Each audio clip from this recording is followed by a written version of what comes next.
is going on, guys, and welcome back to Narcissu, episode 2, and on the last episode, we learned that we are basically put into this hospital, 7F, just for us to wait until we die, and we met this girl, Setsumi, and she's, I believe 22 or 21 years old. I did some research on the game, but not that much. This is where we left off, chapter 2, I think, chapter 2. Yeah. So, enough of that, and let's get into the game. So, here we are. A few days later, plunging further into the depths of winter. During this time, that the rest of the world exam period, we were sitting watching TV, the same as ever. This is a very, like, even though it's very, like, boring, if you could say, like, it's pretty much the same thing all the time, it's very depressing. I like playing this game. It has like a very deep story, and I'm liking it, and I can't wait to play the entire thing. I don't know how long. I think if what the game showed me was right, then this is the last chapter of this first game, and then we'll do the second one. This is boring. This exchange that could not even be called a conversation. We spent all our days in this fashion, killing time without meaning or purpose. Speaking of which, when is it for you? Oh, so she leaves today. I see, so it's today. That word, today, was the temporary discharge that she alluded to earlier.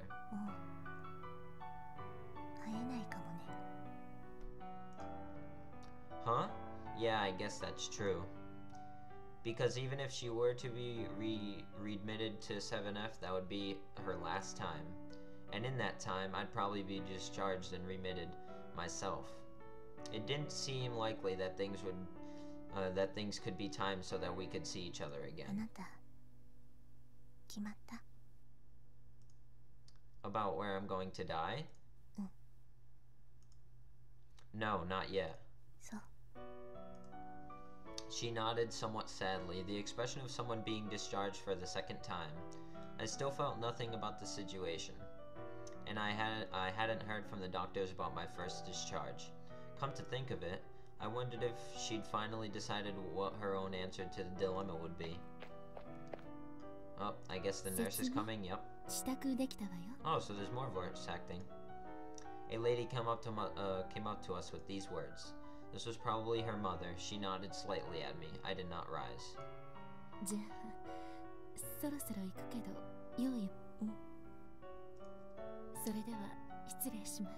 She talking to us? Oh, okay. I always forget that we are a guy. I thought we were a girl. That is my mistake. I saw Sir, and I'm always so used to playing girls in like these type of games, but we are a guy. She did stretch out her hand toward that girl who was likely her daughter. But the girl did not move at all. She stayed rooted in her chair even after her mother had grabbed her hand.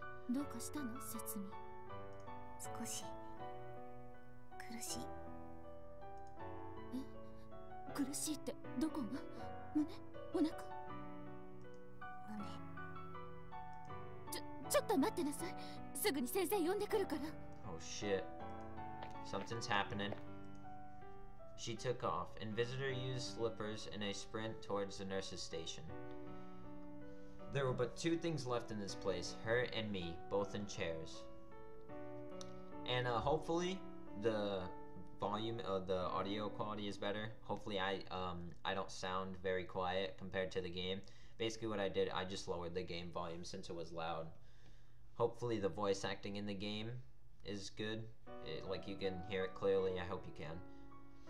The only thing I knew were courtesy of her white ID bracelet. Her name was Setsumi and her blood type was O. But we were inhabitants of 7F, and she was older than me, if just by a little. Hey, do you want to lie down over there until the doctors come? I pointed at the corner of the lounge, at the couch, as something that I had never seen used. It'll support your back after all.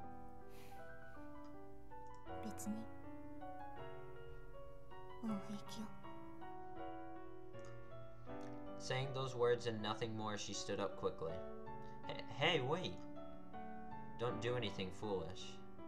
But she was already halfway down the corridor before I could finish the sentence.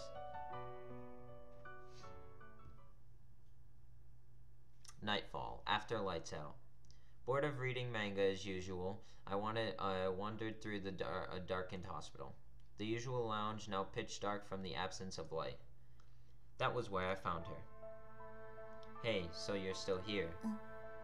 Damn, where the hell did her so-called mother go and get the doctors?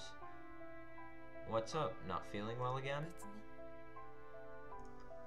She's gonna die soon, guys, was all she said as she stared at the window. So her discharge had been postponed after all. No one knew when the next chance would come, but it would probably be weeks from now, not days. Hey, could it be that you feigned illness today? No, that probably wasn't the right way to put it. See, you couldn't say that we weren't sick all the time. What I'm saying is, you didn't want to leave the hospital, did you? Oh, so she likes him. Because there is no afterwards for you now. But there was no answer to my question in her silence. She had asked me so many times before about what I wanted or where I wanted to die. And it had always been that I didn't know yet and that she didn't want to die at home or even here on 7F. So you have no other place to go after all.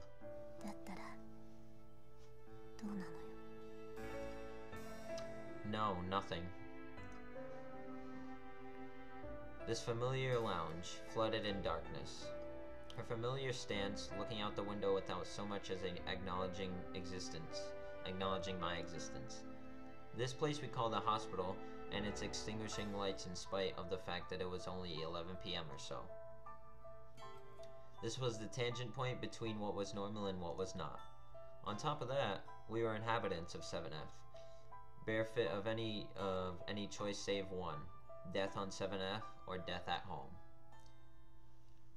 The outside world was, that she was staring at from the pitch black height of 7F, the normal world. The buildings and home were still radiant with light, and the street overflowed with people and going home. And although my awareness of it was still vague, I was already an inhabitant of 7F, already an abnormal existence.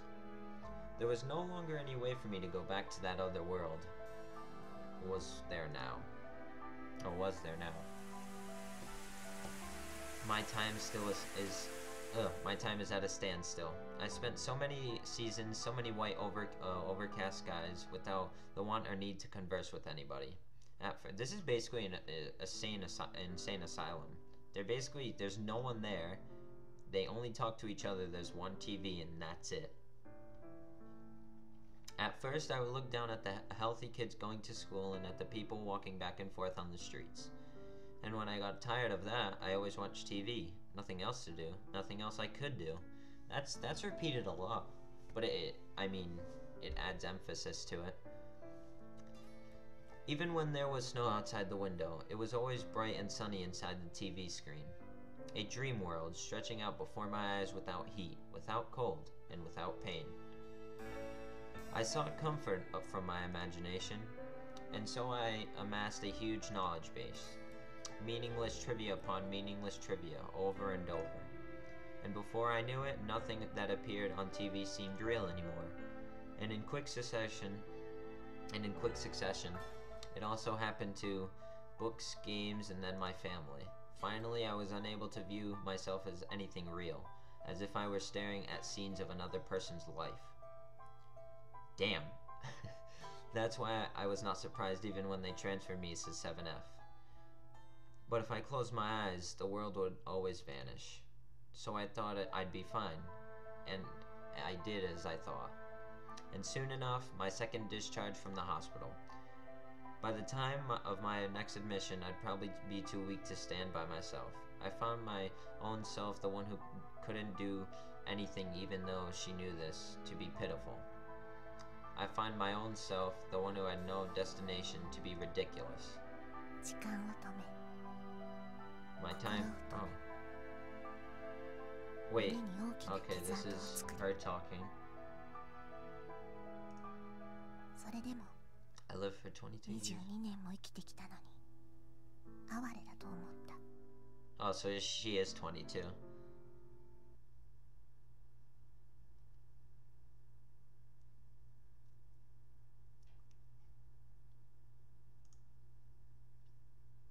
A few days after that, the overhanging clouds had cleared up, and an endless, endless winter sky was in their place. Oddly enough, my father had come to visit, a difficult expression on his face the entire time, but he was saying something or other about my insurance, and at that time his eyes were not unhappy at all. I have to talk to the doctors for a bit. Saying this, my father strode down the corridor, toward that dim conference room where this had all begun, or so it seemed. My hospital room was now empty. Having nothing to do now, I reached for the weekly magazines they'd brought at the stands for me, and accompanying them, just as ever, there were fruits and drinks as well as get well gifts. I can't fucking read, Jesus. It's freaking cold right now. And to one side of the basket that the fruits were piled in, right in front of the melons that I so hated. Keys. What I saw was a set of car keys. The keys shone silver. These were the keys to my father's pride and joy, the coupe that he'd sweated over from the upholstery on outwards, the coupe that I had asked to borrow a long time ago, and I had been told no without a single second delay, and my still unused driver's license in the breast pocket of my pajamas. Even after it had launched its chance for use that day, it remained with me waiting, as if that were its proof of life. I love how when I mess up reading, it just goes downhill. In silence, I grabbed the... Oh, shoot, we're escaping? It happened as if on impulse. I had no idea what my motives were either. I had just seized them without a second thought, as if I were looking at a scene on TV. And the few days' worth of meds I had been dispensed. I stuffed those into a bag and I headed down the corridor. I snuck past the nurse's station and quickly strode toward the elevators. A bag in my right hand, the keys in my left, the long-neglected driver's license in my breast pocket. In front of the lounge. And the next thing I saw was a girl sitting there watching TV as per usual, staring blankly at boredly at the TV screen, sitting on a little foldable chair. Hey, that show any good? No, not at all. The all too expected exchange. Her eyes looked as far away as they always had. Well then, shall we go together? Oh. I continued talking as I showed her the keys in my hand. See, I don't want it to be at home. And I don't want it to be on... Okay. Well then, shall we go together? So we're gonna die together. I'm gonna shed a tear, dude. With that, she stood up from her chair. Her hair swayed with her, grazed the tip of my nose. And then she too stuffed a few days' worth of meds in a bag, and we made to leave 7F together. I switched off that boring TV. The grating laughter of the MC was forever obliterated. Both of us in pajamas boarded the elevator, heading down from this top floor down to 1F. At 1F, we headed for the ER entrance, but for the outpatient clinic's entrance. Whoosh. The cold winter air struck away at our faces, all the more strong in a wide open space like the parking lot.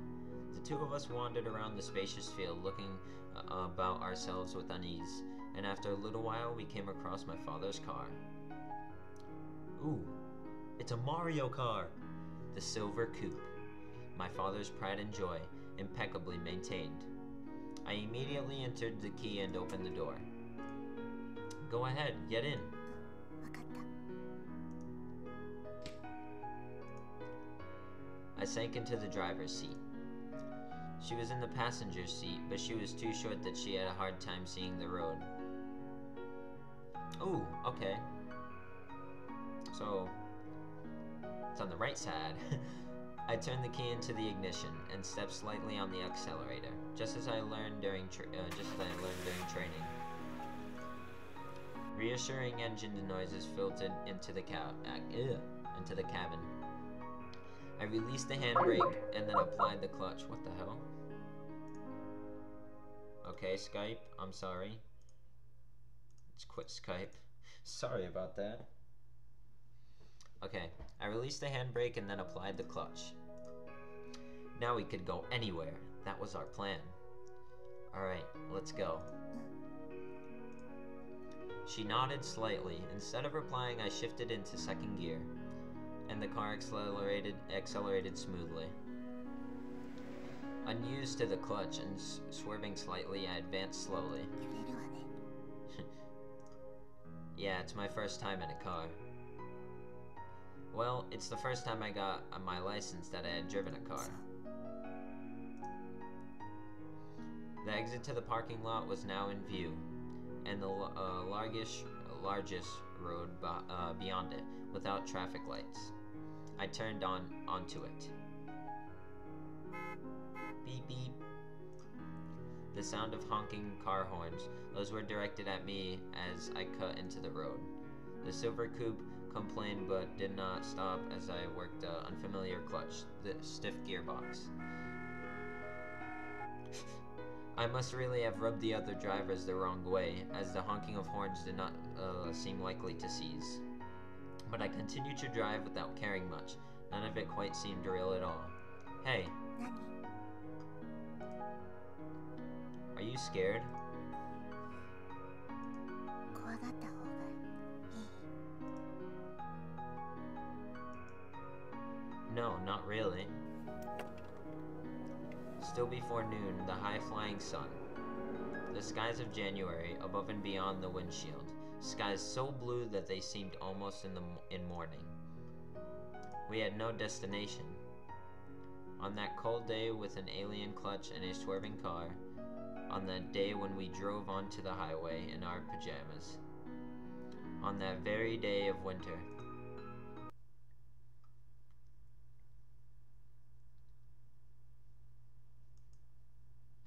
Around when that blazing high sun had changed into a dusky orange.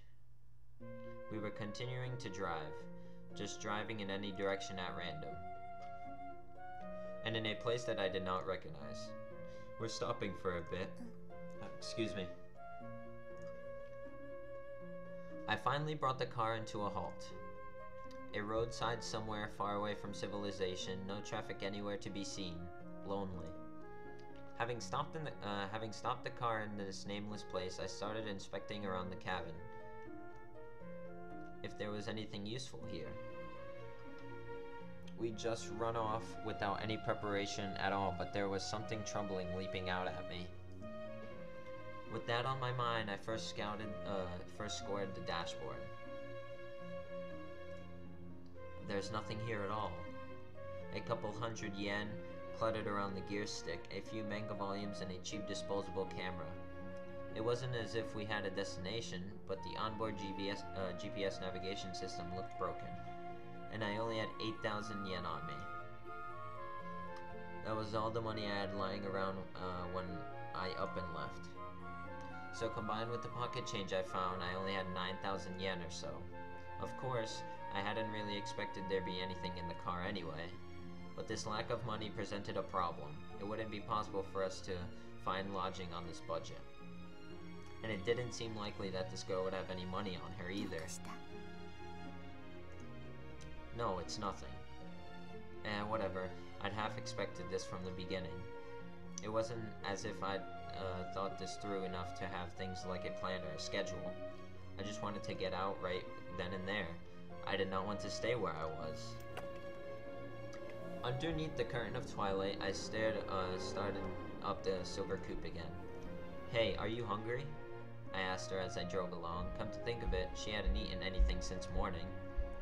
Want to stop at a convenience store or something? Hey, don't be like that. And the food's much better than anything up on 7F. She did not respond to me. Instead, she looked straight down at the pink pajamas she was wearing. Oh yeah, that's right. I looked down at my own clothing. Sure enough, in these pajamas, we'd be conspicuous no matter where we went. Not that we weren't conspicuous right now. In any case, we'd have to do something about them. And having made my decision, I steered back towards civilization.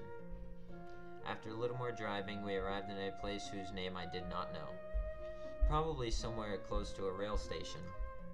Certainly enough people around it for it to be the case. There's gotta be one around here somewhere. I looked around anxiously as I drove. My back pitched a little forward, not touching the seat. Ah, there one is. At last, a coin laundromat. Oh, okay. It looked pretty run down from the outside, on the first floor of a small four-lane building. This was a good place as any. I stopped the car not far from the entrance to this place. Alright, I'll be back in a second. Leaving her and her confused face in the car, I walked into the laundromat. Is he gonna steal someone else's clothes? My nose was filled with the smell of bleach and detergent from the moment the automatic doors opened. The exterior of the laundromat had told no lie. The washers and dryers were old and run down as well. There's nobody here. The empty laundromat swallowed whole my murmured words. Only a single dryer was in operation, making its characteristic humming noises. I immediately walked to that machine and checked its timer. It looked like it would operate for 30 minutes on 200 yen, and only 5 minutes had elapsed so far. Whoever it was had probably gone somewhere else to kill time. Ruminating over this, I looked around just one more time to reassure myself that no one was around. Then, satisfied that I was alone, I put my hand on the door handle of that drying machine, and I abruptly opened it. Yeah, he is gonna steal it. Its door opened during operation. The dryer spun down to a forced halt. I pulled out a clump of half-dry clothing, ignoring the heat and the humidity. And after looking around once more to make sure that no one was around, I walked out of the laundromat just like that. Hold up a sec, let me drink some water. There's just so much reading in this game. Good story though, it's totally worth it. She sounded slightly surprised when she saw my arms full of clothing, but I threw the clothes in the backseat without a word. Alright, let's go. I looked back at the bundle of clothes with the steering wheel in one hand. Gaudy looking sweaters and jeans and almost nothing else. All in pretty big sizes at that. All still wet, but the car's heating would dry them out soon. Change into whatever you like later. She didn't react much to those words either. She just looked back at the pile of clothes. Look, we had no choice. Well, obviously, it wasn't as if I liked doing this kind of thing. And it wasn't as if there was anything I was saving that money for. It was just the given amount we had. It would be very difficult to buy new clothes. After I had driven for a bit, around the moon shone full above us. I stopped the car next to some public park, probably a place for children to play, tucked away in the corner of a residential area. And there I started looking through the clothes I had stolen some time back. They were mostly dry by now, thanks to the heating in the car. All men's clothing, after all. I'd inspected the heap once before, a veritable mountain of gaudy jeans and sweaters. Probably someone around my age, around the same size looked like. And sitting in the driver's seat of the car, I changed into a pair of jeans and a sweater. Hey, you should get changed too. Tell us you're gonna change into. Then will you go on wearing pajamas forever? She answered reluctantly, grabbed some jeans and other clothes, and opened the door. Hey, where are you going? And just like that, she started walking to the park's bathroom. Hey, that was fast. She'd come back in a short order. the pink pajamas that she had been wearing in her hands, a white shirt, and a pair of jeans on her body. Well, that turned out fairly well.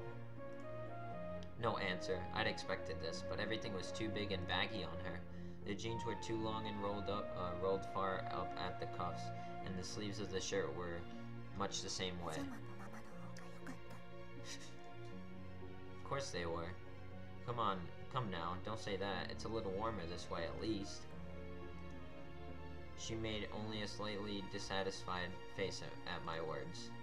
Oh, is that it? Were you hoping for more girlish clothes? Alright, calm down, dude. No need to yell. The same response as ever. I was sure that she was unhappy with her baggy shirt, but she soon returned. I need to take reading lessons, man. But she soon returned her usual lack of expression. Swish. It had begun to rain all of a sudden. A freezing rain falling from the frigid January sky as if it had forgotten how to stop. The countless raindrops spattering on the windshield and obscuring the view from the inside. And when we each grew too large for surface tension to hold it up, a few of them gathered, slid down, became rivers. And these rivers swallowed up raindrops underneath them and ran to the bottom. I stared emptily at the rain from the inside. A parking lot somewhere, a desolate place in the middle of the mountains. Having finished shopping at a convenience store, we were spending the night here. The dinner menu, 2 rice balls, 500 milliliters Pocari Sweat, half a bag of potato chips. It's been a long time since we last did anything like this. She murmured with a convenience store rice ball in one hand. It wasn't anything of wonderful quality, but it was far better than anything served up on 7F. And when we were both going after the potato chips, she suddenly stopped reaching for it. Is something the matter? But her eyes were turned past the windshield glazed by the rain, at a few white flowers on the roadside,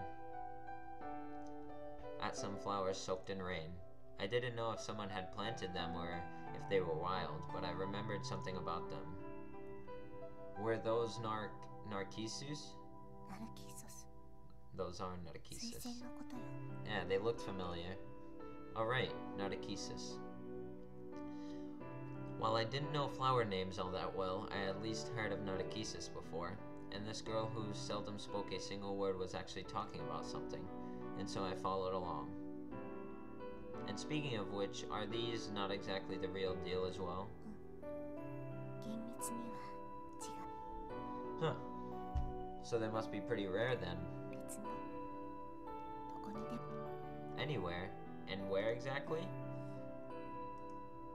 It wasn't as if I had any deep purpose in asking. It was just that I was making conversation as best as I could. And yet this girl thought about it for a bit, and slowly opened her mouth. I have a feeling we are going to die laying on a pile of Narcissus. Holding hands. It's the best moment ever. Awaji Island. Awaji Island? Hey, wait. How far away do you think that is? I just started driving a car, so I wasn't even halfway proficient yet. It was probably 700 kilometers away, and even on the tollways I couldn't say how long it would take. And in the first place, I didn't think we have enough money for that. If we went by normal highways instead of the tollways, there was no way we'd have enough gas. Hey, don't say stuff like that. You can't mean to go there, right? True, she didn't say she wanted to go. What? And just like that, she went back to staring at the flowers across the windshield. The thick haze of cold rain streaming on glass. She kept gazing and gazing and gazing. I didn't particularly want to go there either, but I had nowhere else that I wanted to go. Oh, so there is more than chapter 2. So, thank you guys so much for watching. This episode was pretty good. we escaped the hospital, and now we are just with. It's just us and Setsumi, and basically we are planning where we are gonna die. And I hope you guys enjoyed. I know I did. I'm loving this game so far. I can't wait to play more of it. And one more thing before I head out, and that's I basically updated my schedule. It's gonna be Mondays and Wednesdays are gonna be just fun stuff, like how I did Brave Frontier, and Tuesdays and Thursdays are gonna be Let's Plays, and for now it's gonna be Narcissu. And to replace Brave, I've found something. I'm gonna play a game which I have yet to play. I played just a little bit, so it's not like I know the game that much, and that's Hyrule Warriors. I'll get more into the game when I actually start playing it, but like and favorite this video if you enjoyed, and subscribe if you want to see more, and I'll see you guys next time.